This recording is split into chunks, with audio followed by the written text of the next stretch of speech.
Welcome again. आपका फिर से स्वागत है। और एनडीए और सीडीएस को टारगेट करके जो हमने एक कैंपेन स्टार्ट्स किया कि इसमें प्रीवियस ईयर के क्वेश्चंस पेपर लेंगे, क्वेश्चन की एनालिसिस की जाएगी और कहाँ से कितना क्वेश्चन पूछा जा रहा है उस पर हम लोग डिस्कस करेंगे, तो उसकी चर्चा हमने शुरू कर दिया। आपका एनडीए 2022 का जो क्वेश्चंस था उसको मैंने प्रीवियस वीडियोज़ में दिया। अब इसमें आपको हम बता रहे हैं 2021 का एनडीए सेकंड पेपर और उसमें कॉमन एरर्स के जो क्वेश्चंस हैं उनकी क्या वेटेज थी, उनमें कौन सा चैप्टर्स ज़्यादा इंपॉर्टेंट था, उस पर हम लोग बात करते हैं। तो आप देखिए बोर्ड पे मैंने साफ साफ लिखा और उसमें पूरा हम डिटेल्स दोनों को एक साथ रख करके समझाया था, बट यहाँ भी समझा रहे हैं कि सब्जेक्ट एंड वर्ब एग्रीमेंट से रिलेटेड एक क्वेश्चन, टाइम एंड टेंस पे बेस्ड यानी कि टेंस के अनुसार चेंजेस करना है तो 2 क्वेश्चन है ना। नाउन पे बेस्ड आपका एक क्वेश्चन है, एडवर्ब से रिलेटेड क्वेश्चन एक है, प्रीपोजिशन से रिलेटेड क्वेश्चन एक है जहाँ पे प्रीपोजिशन को हटाना है, वर्ब से रिलेटेड एक क्वेश्चन है जहाँ पे वर्ब को करेक्ट करना, वो गलत वर्ड वहाँ पे रखा गया है, और नो एरर के 3 क्वेश्चन पूछे गए हैं। और इन क्वेश्चंस के अनुसार हम फिर देखते हैं कि अब इनमें जो ट्रेंड चल रहा है इंपॉर्टेंट सेगमेंट का, इंपॉर्टेंट चैप्टर्स का, तो उसमें subject and verb agreement, time and tense इनका है। इसके पहले वाले पेपर में भी हमने बताया था कि टाइम एंड टेंस और सब्जेक्ट एंड वर्ब एग्रीमेंट का वेटेज ज़्यादा चल रहा है, उस पर हम लोगों को ज़्यादा फोकस करना है और एक स्ट्रैटेजिकली स्टडी करनी है ताकि हम कम समय में मैक्सिमम मार्क्स स्कोर करने की ओर बढ़ते जाएँ। या हम एक कॉमन वे में कर दें तो वर्ब का चैप्टर इंपॉर्टेंट नज़र आ रहा है, क्योंकि वर्ब में भी टाइम एंड टेंस है, सब्जेक्ट एंड वर्ब एग्रीमेंट है, वॉइस है या वर्ब पे बेस्ड क्वेश्चंस बनते हैं, तो वर्ब को हमें पढ़ना जरूरी है। अगर वर्ब पे हम फोकस्ड नहीं है तो कहीं ना कहीं कुछ कन्फ्यूजन रहेगा, कुछ परेशानियां रहेंगी, क्योंकि वर्ब से रिलेटेड एक क्वेश्चन दे दिया है तो वर्ब पर भी हम ध्यान दें। और टाइम एंड टेंस और सब्जेक्ट एंड वर्ब एग्रीमेंट तो वर्ब के ही पार्ट हैं, वर्ब पे ही हम लोग को सीखना है और ये जानने को मिलते हैं, ठीक है। तो इन पर भी हमें ध्यान देना है। फिर उसके बाद दूसरा एक हमने बताया था कि इंपॉर्टेंट चैप्टर्स आपका नाउन का है, क्योंकि इसके पहले वाले पेपर में नाउन के चैप्टर से 2 क्वेश्चन पूछा हुआ था, तो उस पर भी हमें ध्यान देना है। तो ये भी बहुत ही महत्वपूर्ण एक चैप्टर बन रहा है। एडवर्ब और आपका प्रेपोजिशन क्वेश्चन तो मान लीजिए कि एक है ही, लेकिन इम्पॉर्टेंट चैप्टर कौन है उस पर हम लोग बात कर रहे हैं। तो इनको देखिए और उनके अनुसार अपनी प्रिपरेशन करने की कोशिश करिए ताकि कम समय में बहुत बेहतर ढंग से हम लोग तैयारी कर सकें, ठीक है। अब आइए हम लोग इसे सीधा समझते हैं क्वेश्चंस के माध्यम से कि क्वेश्चंस का पैटर्न क्या है, क्वेश्चन में कैसे ये subject and verb agreement, time and tense या नाउन, एडवर्ब, वर्ब कैसे पूछा जा रहा है, उस पर क्या सोल्यूशन बन रहा है, तो उसमें हम लोग उस पर डिस्कस करेंगे और उसके अनुसार सोल्यूशन फाइंड आउट करने की कोशिश करेंगे। तो चलिए मैं क्वेश्चन रखा हूँ बोर्ड पे और उसको सीखने का हम लोग कोशिश करें कि कैसे इसका सोल्यूशन फाइंड आउट होगा। अब मैं यहाँ पे इसको हटा दिया। आपका क्वेश्चन है, पहला क्वेश्चन जो इसमें दिया हुआ है जिसमें लिख रहा है कि nursery classes for the children, फिर उसके बाद लिख रहा है starts on April every year, और इसके बाद नो एरर का ऑप्शन उसने दे रखा है। अब इसमें आपका ऑप्शन बनता है, ए ऑप्शन ये है, बी ऑप्शन ये है और सी ऑप्शन आपका ये है। और इस तरह से ये क्वेश्चन आपका मिल रहा है। इस क्वेश्चन का सही आंसर निकालना है, एग्जैक्ट आंसर क्या होगा। आपको हिंट कर रहे हैं सब्जेक्ट एंड वर्ब एग्रीमेंट पे बेस्ड ये क्वेश्चन है और उसके अनुसार इसका सॉल्यूशन फाइंड आउट करना है। तो थोड़ा सा आप लोग देखिए, विचार करिए और करेक्ट आंसर बनाने की कोशिश करिए कि एग्जैक्ट आंसर क्या होगा। तो चलिए आप लोगों को समय देता हूँ मात्र 10 सेकंड का। 10 सेकंड के अंदर इसका सही आंसर आप लोग बना लीजिए, तो फिर आगे हम लोग बढ़ते हैं। देखिए क्वेश्चंस को ध्यान से समझें और इसका सही आंसर बताएं क्या होगा। इसका सही आंसर क्या होगा। आप देख रहे हैं क्वेश्चन आपके बोर्ड पे आ चुका है और इसका करेक्ट आंसर निकालना है। चलिए अब हम आगे बताते हैं कि क्या इसका आंसर होगा। नर्सरी क्लासेज लिखा हुआ है, क्लासेज आपका प्लूरल फॉर्म में है और बताया जाता है कि जैसा सेंटेंस का सब्जेक्ट होता है उसी के अनुसार हम लोग वर्ब सुधारते हैं, वर्ब को अग्री करते हैं। एक यहाँ छोटा सा कॉन्सेप्ट आपको बताएंगे कि कभी भी प्रेपोजिशन की बात करते हैं तो प्रेपोजिशन के बाद का वर्ड जो भी होता है, मान लीजिए हम मैक्सिमम नाउन ही यूज होता है, तो नाउन जो भी आएगा वो ऑब्जेक्ट के केस में कंसिडर किया जाता है। प्रेपोजिशन के बाद आने वाला नाउन ऑब्जेक्ट के केस में कंसीडर होता है। प्रेपोजिशन के पहले का जो वर्ड होता है ना, वही वर्ड आपके सेंटेंस का मेन सब्जेक्ट होता है।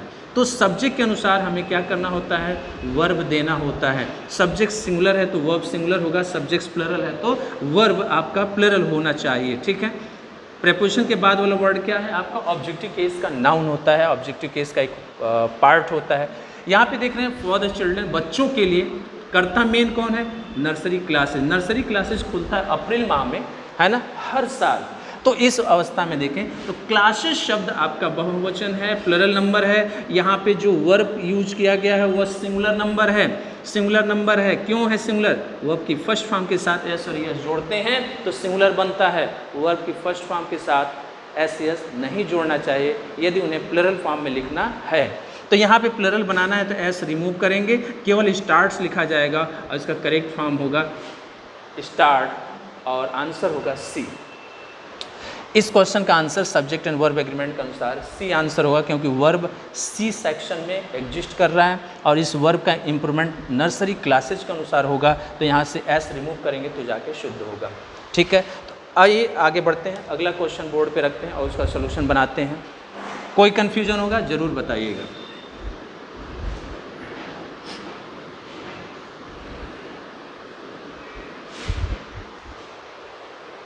सेकंड क्वेश्चन आ गया आप लोगों के बोर्ड पे। सेकंड क्वेश्चन मैं यहाँ पे लिख रहा हूँ, the pollution level is very high in our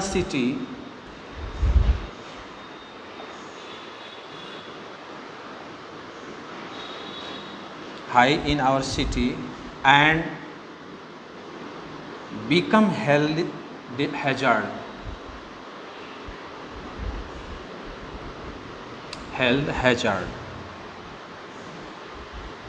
ठीक है। अब इसमें हमें आंसर बनाना है, क्या आंसर होगा।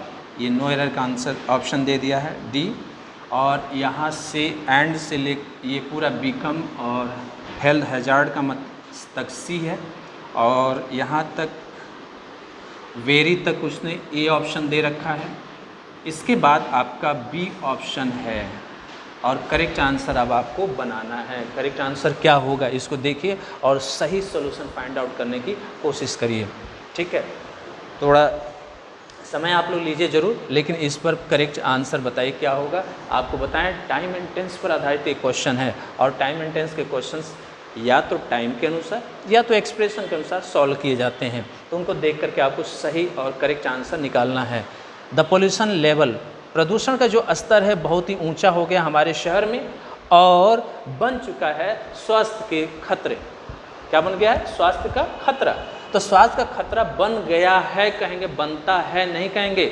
प्रदूषण का स्तर बढ़ गया अतः वो बन चुका है। बन चुका है मीन्स परफेक्ट टेंस होगा, और परफेक्ट टेंस होगा तो फिर बीकम का प्रयोग रॉन्ग है, गलत है, ठीक है। वहाँ पे हैज बीकम शब्द होना चाहिए। क्यों, तो पोल्यूशन लेवल सिंगुलर फॉर्म में है, और सिंगुलर फॉर्म में यदि हम देखें तो वर्ब का नंबर भी सिंगुलर होना चाहिए, क्योंकि यहाँ पे देखिए आप देखें इज का प्रयोग किया हुआ है तो सिंगुलर है तो सिंगुलर बनना चाहिए। तो गलती यहाँ पे हम सब्जेक्ट एंड वर्ब एग्रीमेंट के अनुसार देखें तो भी गलत यही है बीकम, और टाइम एंड टेंस के अनुसार बात करें तो भी गलत यही है। अब एग्जैक्ट आंसर क्या होगा, तो टाइम एंड टेंस के अनुसार हैज बीकम होना चाहिए, बीकम्स या बीकम शब्द का प्रयोग नहीं होगा। तो यहाँ पे ये इम्प्रूवमेंट हम लोग को करना होगा। यहाँ पे करेक्ट फॉर्म क्या होगा, has become.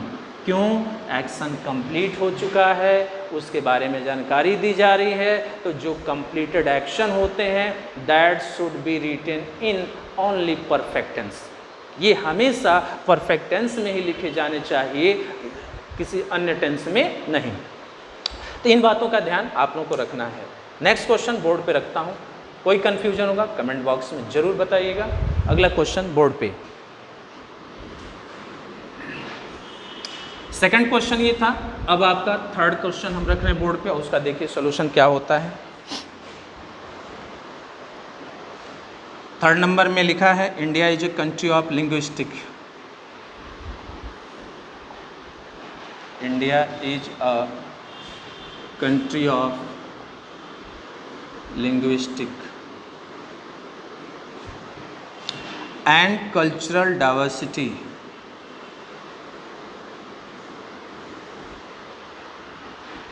Cultural diversity with multiple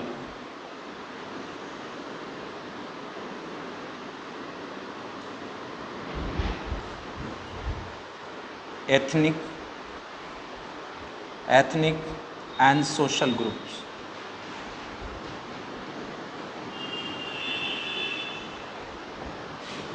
ये हम लोग का क्वेश्चन है। लास्ट में नो एरर का ऑप्शन वो दे चुका है, डी। यहाँ से यहाँ तक आपका सी होगा, ये आपका बी होगा, ये आपका ए होगा। ये हम लोगों का क्वेश्चन है और इसका करेक्ट आंसर हमको निकालना है। करेक्ट आंसर क्या होगा इसका हम कोई हिंट नहीं देंगे, आप लोग को निकालना है। कह रहा है India is a country of linguistic and cultural diversity. First of all जब आप सॉल्व करें तो उसकी मीनिंग को क्लियर कर लें, और मीनिंग को क्लियर करने के बाद करेक्ट अगर एक्सप्रेशन है, करेक्ट उसकी मीनिंग है, तब तो सही है, कोई दिक्कत नहीं। अगर कहीं खटक रहा है यानी गलती होती है तो वहाँ खटक जाता है, तो खटक रहा है तो वहाँ पे तुरंत देखिए और उसका करेक्ट सॉल्यूशन फाइंड आउट करने की कोशिश करिए, तो जाके इसका सही आंसर मिल जाएगा। करेक्ट, भारत भाषा और सांस्कृतिक विविधता का देश है, with multiple ethnic and social groups, अनेक नैतिक और सामाजिक समूहों के साथ, है ना, अनेक नैतिक और सामाजिक समूहों के साथ। तो ये चीज़ें हमको समझना है। सेंस के अनुसार बिल्कुल क्लियर है, कोई गलती नहीं है, अतः इसका आंसर होगा नो एरर। इसका आंसर बनेगा नो एरर। कोई भी इसमें प्रॉब्लम नहीं है। अगर कहीं से भी कोई बात समझ में आती है कि यहाँ ये होना चाहिए तो आप लोग ज़रूर बताइएगा, बट ऐसा कुछ इसमें नहीं है जिसे करेक्ट किया जाए या इम्प्रूव्ड किया जाए। ये ऑलरेडी इम्प्रूव्ड क्वेश्चन है, इसमें कोई एरर नहीं है। तो चलते हैं हम लोग अगले क्वेश्चन की तरफ। अगला क्वेश्चन मैं रखता हूँ बोर्ड पे और उसका सॉल्यूशन फाइंड आउट करने की कोशिश करता हूँ। नेक्स्ट क्वेश्चन आपका लिख रहे हैं बोर्ड पे, देखिए क्या है। क्वेश्चन नंबर 4 है और उस 4 का सॉल्यूशन फाइंड आउट करना है।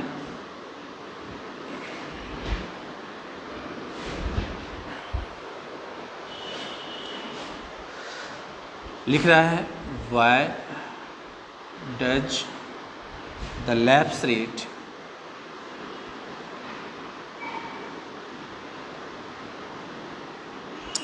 Effect the tendency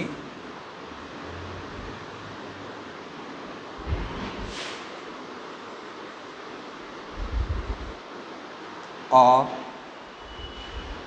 air to rise। अब यहाँ पे क्वेश्चन साइन लगा चुका है, लास्ट में नो एरर लिखा हुआ है और यहाँ पे आपका एक ऑप्शन है ए, यहाँ तक आपका बना हुआ है बी और ये लास्ट बना हुआ है सी। और अब हमको करेक्ट आंसर बनाना है, खोजना है, देखें कहाँ पे करेक्ट करने की ज़रूरत है। What does the lapse rate, है ना, क्वेश्चन सेंटेंस है, क्वेश्चन वर्ड के जस्ट बाद हेल्पिंग और फिर सब्जेक्ट के बाद वर्ब लिख रहा है, देखिएगा। फिर लिख रहा है द टेंडेंसी ऑब्जेक्ट फॉर्म में ऑफ एयर टू राइज, है ना। तो अब यहाँ पे हमें आंसर मिल गया है बिल्कुल आसानी से, अगर हम लोग थोड़ा भी अवेयर हैं उन बातों का। तो इफ़ेक्ट वर्ड जो होता है वो नाउन के फॉर्म में होता है, अतः इफ़ेक्ट कभी एक्शन के रूप में हम यूज नहीं करते। अगर इफ़ेक्ट की बात करें तो ये नाउन फॉर्म का वर्ड है, इसका हिंदी मीनिंग होता है प्रभाव, और अफेक्ट वर्ड होता है जिसका मतलब होता है प्रभावित करना। वर्ब का फॉर्म है प्रभावित करना, प्रभाव डालना, ठीक है, ये मीनिंग आता है। तो इफ़ेक्ट नाउन फॉर्म में है, प्रभाव के अर्थ में आ रहा है, तो इफ़ेक्ट शब्द वहाँ पे रॉन्ग होगा। वर्ड आपका करेक्ट क्या होगा, अफेक्ट होना चाहिए। अतः यहाँ से गलती हम निकालेंगे और यहाँ पे अफेक्ट को इफ़ेक्ट से बदल कर लिखेंगे और इसका आंसर बनेगा बी में, और ये करेक्ट आंसर आपका होगा। इस क्वेश्चन का करेक्ट आंसर बी होगा, ठीक है। ये वर्ब चैप्टर से बना है, वर्ब को सही वर्ब के रूप में लिखना है, ठीक है। ऐसा बताया जा रहा है कि वो वर्ब का फॉर्म है, जी नहीं, ऐसा नहीं है, वो वर्ब के रूप में आया है बट उसे सही फॉर्म में लिखना है, तो वहाँ पे सही फॉर्म अफेक्ट होगा, ठीक है। तो इसको ध्यान में रखिएगा। चलते हैं हम लोग अगले क्वेश्चन पे, नंबर 5वां है और इसका हम लोग करेक्ट आंसर निकालेंगे। क्या होगा? क्वेश्चन नंबर 5,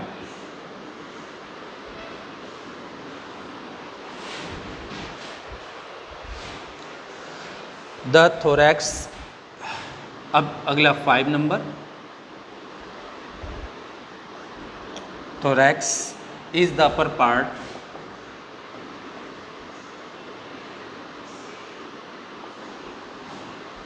of your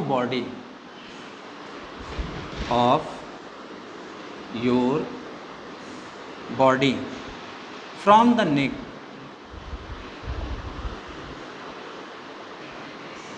अब ये down to the bottom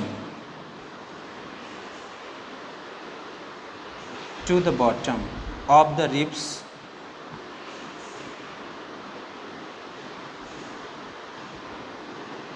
and diaphragm।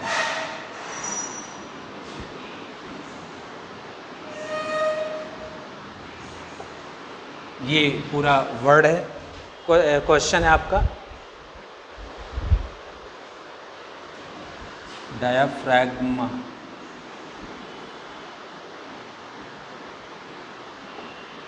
और इसका करेक्ट आंसर क्या होगा आप लोगों को देख करके बताना है। ये डी ऑप्शन दे दिया और यहाँ तक आपका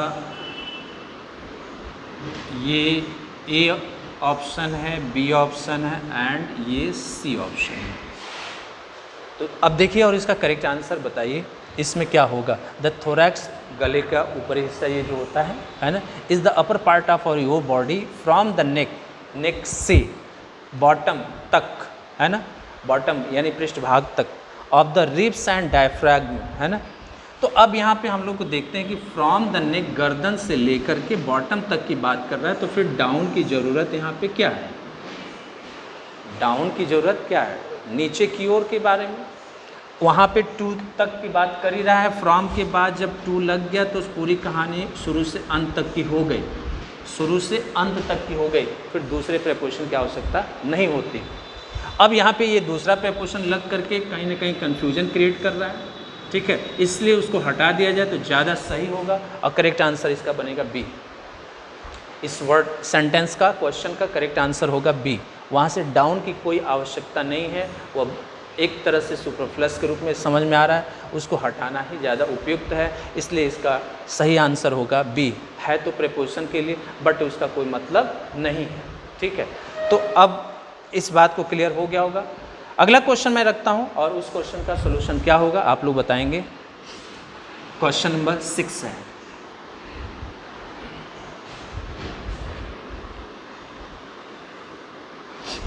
question number 6,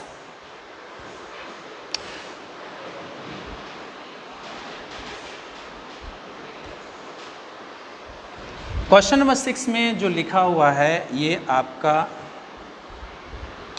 the practical usage of astrology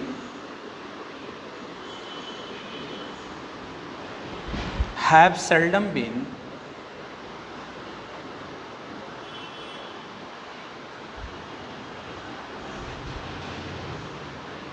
seriously studied outside India.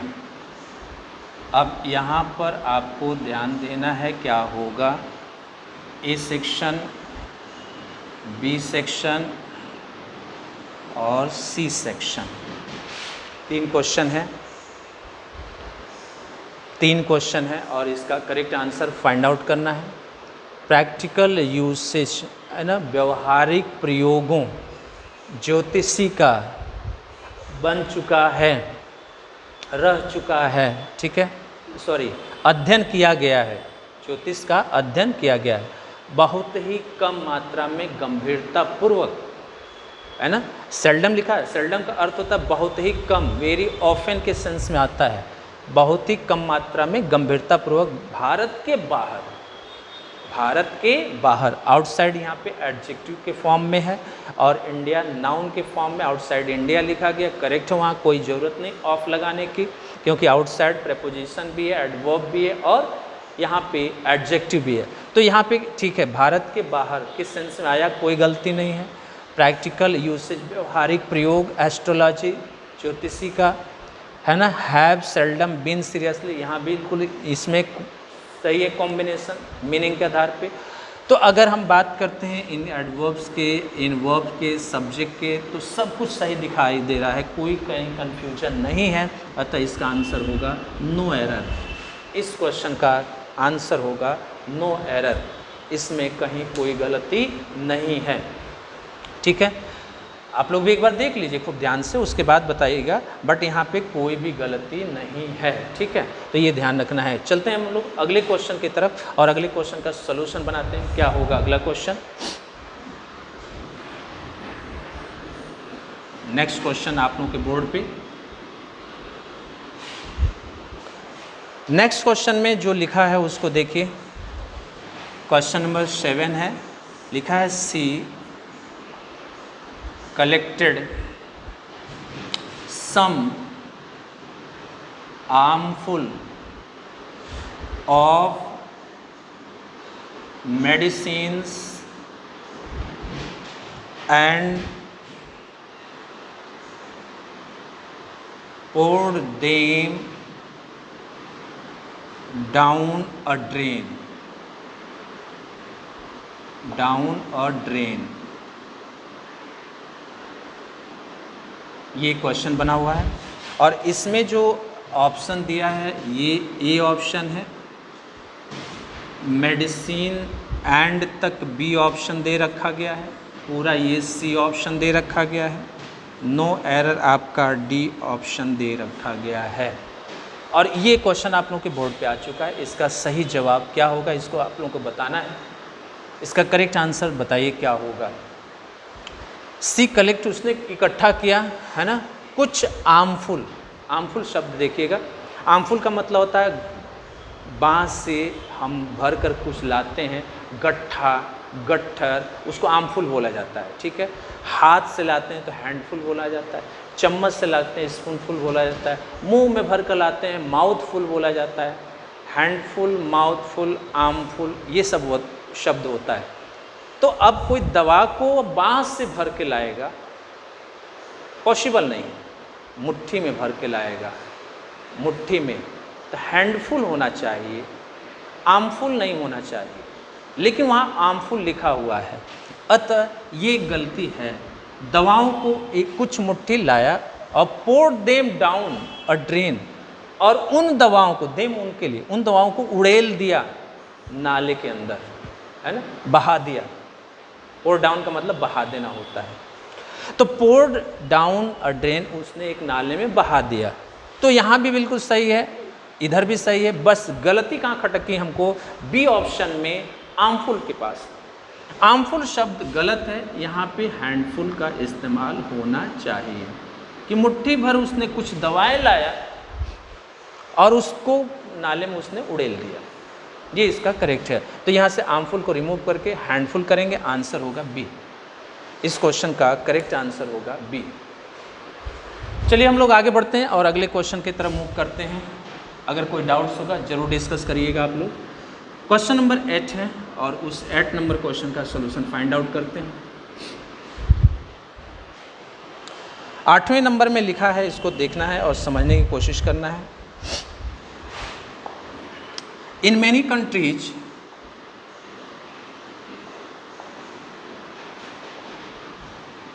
the United Nations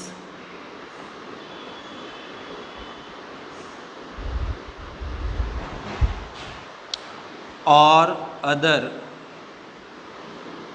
internationally organized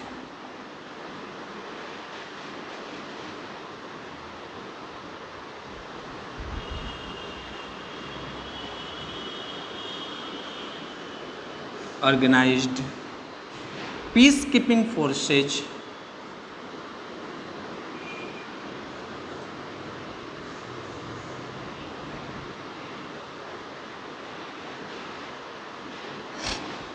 are trying to keep the piece.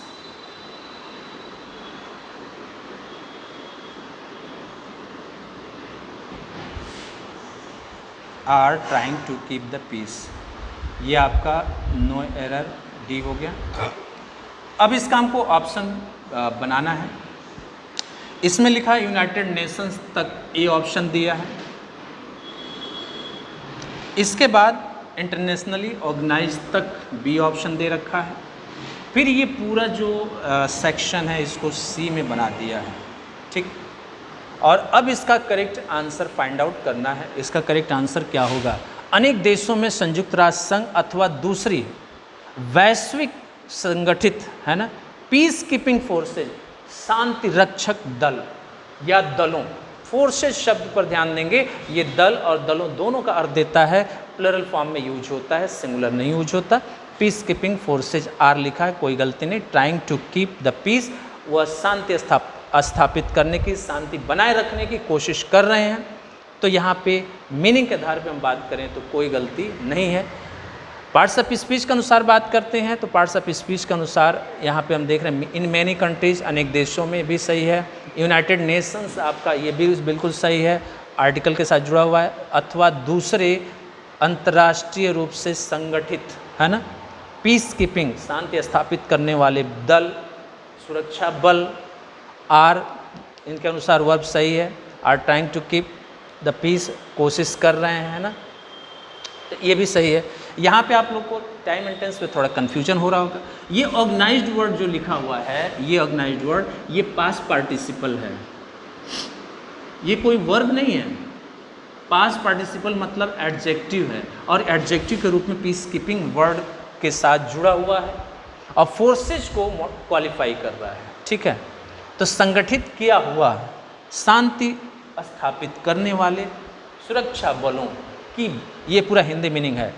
अंतर्राष्ट्रीय रूप से संगठित किया हुआ, शांति स्थापित करने वाले सुरक्षा बल, है ना, या बलों ने कोशिश कर रहे हैं शांति स्थापित करने के लिए, ये सही है। तो सेंटेंस पूरा प्रेजेंट कंटिन्यूअस टेंस में है, पूरा सही है, कोई गलती नहीं है। अतः इसका आंसर क्या होगा? नो एरर होगा, और इस तरह से ये सेंटेंस शुद्ध है। अगला क्वेश्चन मैं बोर्ड पे रख रहा हूँ और इसका जवाब आप लोग बताइएगा। मैं हर पॉइंट को, हर पहलू को आप लोगों को समझाने की कोशिश कर रहा हूँ। ऑर्गेनाइज्ड वर्ड पे मत जाइएगा, ऑर्गेनाइज्ड वर्ड वहाँ पे कोई एक्शन फॉर्म में नहीं है, वह पास्ट पार्टिसिपल अर्थात एडजेक्टिव के फॉर्म में है, तो इसके लिए घबराना नहीं है। क्वेश्चन नंबर 9 लिखा है, early cities rely on food and water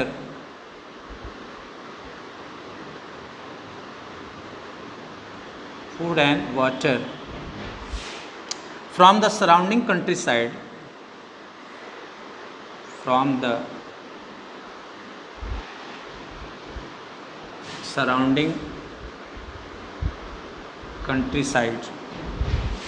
but today's cities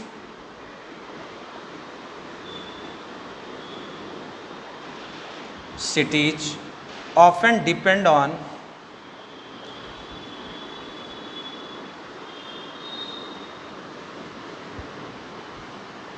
distant sources,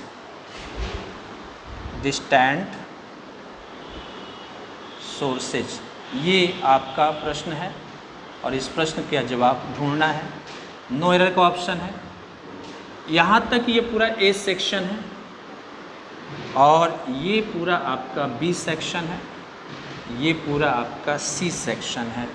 अब आपको सही आंसर निकालना है। करेक्ट आंसर क्या होगा? अर्ली सिटीज का मतलब आदिकाल के समय में जो शहर हुआ करते थे, भोजन और पानी के लिए वह आसपास के देहात के क्षेत्रों से या गांव के क्षेत्रों से वह विश्वास करते थे, उन पर भरोसा करते थे। परंतु आज के जो शहर हैं अक्सर निर्भर रहते हैं सुदूर के क्षेत्रों पे, सुदूर के स्रोतों पे, नज़दीक के नहीं, सुदूर के।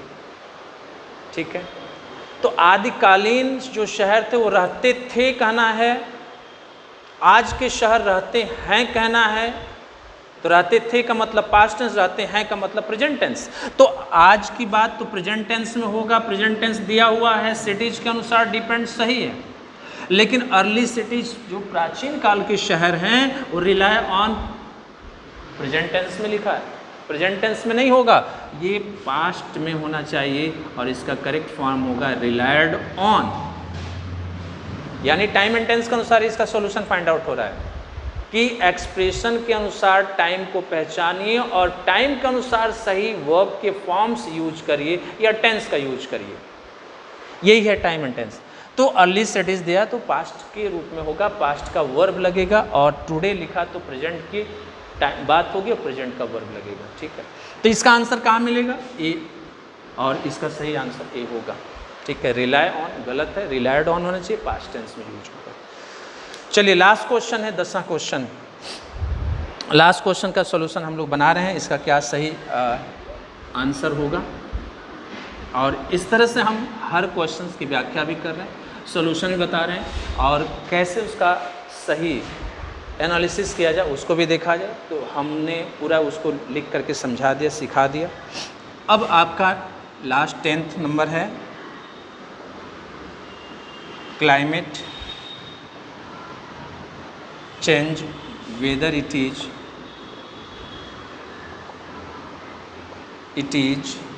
natural or human induced,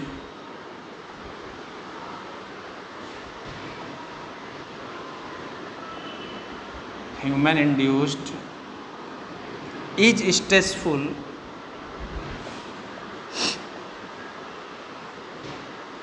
stressful for the people,